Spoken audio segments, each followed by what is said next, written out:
Assalamualaikum warahmatullahi wabarakatuh. Halo teman-teman, jumpa lagi dengan Axelord di sini.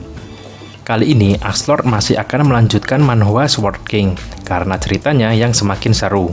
Pada part sebelumnya, sosok yang memindahkan Hanbin ke dunia Ratna telah menyadari bahwa Hanbin masih di zona tutorial. Lantas apa yang akan terjadi selanjutnya pada Ryu Hanbin? Nah, daripada berlama-lama, mari kita langsung saja ke alur ceritanya. Tapi sebelum itu, teman-teman tolong klik tombol subscribe-nya dulu ya, agar Axelord makin semangat update-nya. Selain itu, jika ada manhwa atau manga yang ingin Axelord bahas alur ceritanya, teman-teman bisa komen ya. Jika memang ceritanya menarik, nanti Axelord akan buatkan alur ceritanya. Cerita dimulai dengan memperlihatkan Hanbin yang bangun tidur di kasur empuknya. Karena masih ingin tidur lebih lama, dia memejamkan matanya kembali. Namun suara pemberitahuan muncul dan sangat berisik membuat Hanbin geram dan terbangun. Setelah dia terbangun dari tidurnya, ternyata itu adalah sebuah mimpi. Dan pemberitahuan yang berisik adalah konfirmasi untuk mengakhiri hidupnya. Dengan panik, Hanbin segera menarik tangannya. Dan permintaan konfirmasinya pun menghilang. Terlihat Hanbin terbangun di sebelah anjing neraka yang telah dibunuhnya. Dia pingsan setelah terjatuh dari jurang yang sangat dalam. Kini, Hanbin menyadari bahwa terjatuh dari jurang tidak membuatnya terbunuh, dan lukanya sudah dipulihkan setelah hari berganti.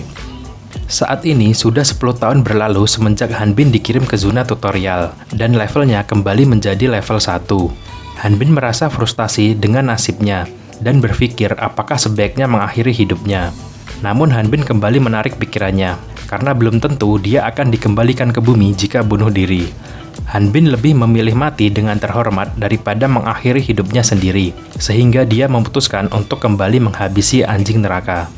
Setelah 10 tahun terjebak di dunia neraka, Hanbin berhenti menghitung hari. Entah sudah berapa tahun berlalu semenjak hari itu, dan Hanbin mulai mengembangkan hobinya. Baginya, hidup sendirian di dunia neraka tidaklah mudah. Dia sedikit menghibur dirinya sendiri dengan memiliki hobi, yaitu membuat rumah dari tulang dan kulit sisa anjing neraka yang telah dibunuhnya. Hanbin berpikir, jika dia tak bisa mengubah nasibnya, maka ia hanya perlu mengabdikan dirinya untuk sesuatu yang ia bisa. Jika di dunia neraka hanya ada bebatuan, maka ia hanya perlu menciptakan sesuatu untuknya sendiri. Jadi inilah alasan kenapa Hanbin membangun rumah untuk ia tinggali. Hanbin beranjak keluar dari rumahnya. Hanbin mencoba menikmati cuaca yang cerah, walau cuaca tak pernah berganti di dunia neraka. Saat ini, Hanbin sudah memutuskan bahwa ia tidak akan hidup dalam amarah. Namun, tiba-tiba rumah Hanbin diinjak oleh anjing neraka raksasa sampai tak tersisa. Wajah Hanbin menunjukkan ekspresi yang sangat menarik. Setelah anjing neraka tersebut menghancurkan rumah Hanbin, ia kemudian mengeluarkan cakarnya untuk menghempaskan Ryu Hanbin. Namun sesaat kemudian, ia menyadari bahwa kakinya sendirilah yang terhempas. Kemudian Hanbin berbicara dengan anjing neraka, bahwa dia membangun rumahnya selama 3 tahun. Namun, anjing neraka menginjaknya menjadi debu hanya dalam sekejap. Dia mengatakan dengan geram bahwa itu memang rumah yang kecil. Dan berikutnya, Hanbin akan membangun istana dari tulang si anjing neraka. Seketika, moto hidup tanpa amarah Ryu Hanbin pun sirna. Saat ini, dia bernafsu untuk menghabisi nyawa si anjing neraka. Saat itu, anjing neraka merinding melihat ekspresi Hanbin. Anjing neraka kemudian mundur untuk mengambil jarak dan melancarkan serangan pamungkasnya. Anjing neraka kemudian bersiap untuk mengeluarkan nafas atomnya. Dan serangan itu telak mengenai Ryu Hanbin. Dan ternyata Hanbin berhasil menahan serangan dari si anjing neraka. Baginya, anjing neraka yang muncul sekarang memiliki ukuran yang sangat besar, berisik, dan rasanya tidak enak.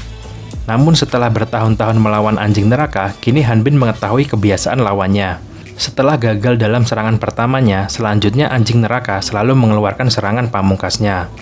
Karena mengetahui kebiasaan lawannya dan mustahil untuk menghindarinya, Hanbin memiliki strategi untuk menghadapinya, yaitu dengan menguatkan tubuhnya dan menahan serangan tersebut dengan kekuatannya.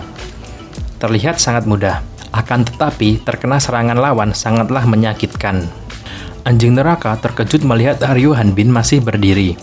Kemudian, segera mempersiapkan serangan berikutnya yang bertubi-tubi. Meteor, petir, api menghujani Ryu Hanbin. Namun karena menyakitkan dihantam serangan lawan, Hanbin mencongkel tanah untuk menahan serangan sihir dari anjing neraka, yang kemudian diikuti dengan serangan pamungkas Hanbin.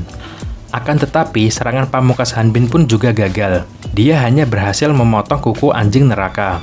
Karena berada di udara, Hanbin mulai jatuh dan anjing neraka membuka rahangnya. Saat Hanbin masuk ke dalam rahang anjing neraka, dia melakukan tendangan yang sangat keras, sehingga gigi anjing neraka terlepas. Hanbin masih merasa bakatnya dalam berpedang masih tidak ada kemajuan. Dia tidak bisa berkembang karena batasan level 1-4-nya. Tetapi dengan melakukan tebasan sebanyak ratusan, bahkan puluhan ribu kali, akhirnya dia mengkombinasikan 3 skillnya, yaitu dengan melakukan tebasan vertikal, horizontal, dan tikaman dengan waktu yang sangat singkat, dan menamai jurusnya menjadi cross impact.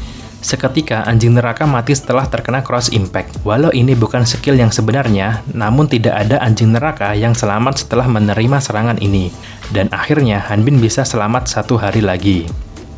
Di tempat lain diperlihatkan sosok yang menemukan data Hanbin sedang panik karena sudah menyebabkan seseorang terjebak di gunung batu selama 22 tahun. Dia bingung alasan apa yang harus diberikan pada Hanbin, sedangkan dia juga tidak bisa membunuh Ryo Hanbin begitu saja. Melihat stat Ryo Hanbin yang masih level 4, sosok itu heran bagaimana dia bisa bertahan di gunung batu selama 22 tahun dan tidak mencapai level 5. Apakah dia bodoh, pikir sosok tersebut. Di sini mungkin sosok tersebut lupa guys, dia pernah mengabaikan panduan Hanbin yang error dan levelnya hanya mentok di level 4. Nah, itu dia part 3 dari alur cerita Sword King. Seru kan? Makanya klik subscribe dulu ya biar Axelord cepat-cepat meluncur ke part 4-nya. Sekian dulu. Jika ada salah kata, Axelord minta maaf sebesar-besarnya. Dan teman-teman bisa koreksi di kolom komentar ya. Terima kasih.